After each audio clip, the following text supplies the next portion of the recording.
Piyong libro siya. Motong na-encroach siya dito sa tigas.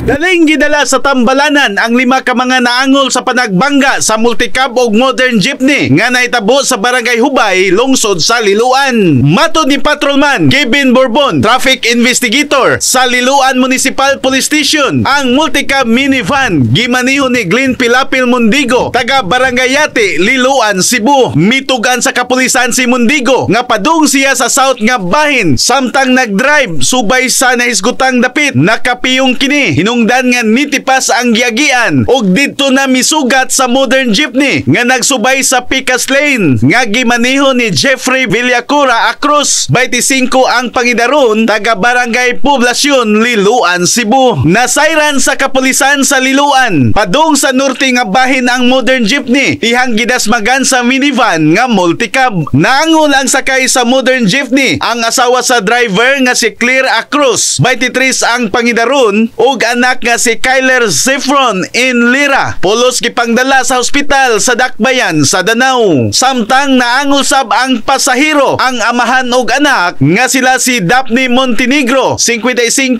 ang pangidaron, taga Lapu-Lapu City, ug Juanito Montenegro, 84 ang pangidaron, taga Dalagit, kasamtangang nagpuyo sa Hacosalim Street, Cebu City. Ang duha ka pasaherong naangol gipangdala sa Eversley Hospital sa Mandawi City o gikatakdang ibalhin sa pribadong Tambalanan sa Cebu City. Samtang si Mundigo, ang driver sa multicab minivan, gikatahong naangol sab apan dili hinuon kritikal apan ang gimanihong multicab grabe ang kaguba. Gitugan ni Patrolman Bourbon, ang traffic investigator sa Liloan Municipal Police Station. Bukas ang iyang opisina alang sa duha ka habig sa driver kun dunay mo reklamo o sa dinali ang paagis sa paghusay. Nagpahinumdum si Patrolman Bourbon ngadto sa mga driver nga giduka. Sa mga driver diha, kabalo ko sa kakapoy ninyo ang inyong trabaho.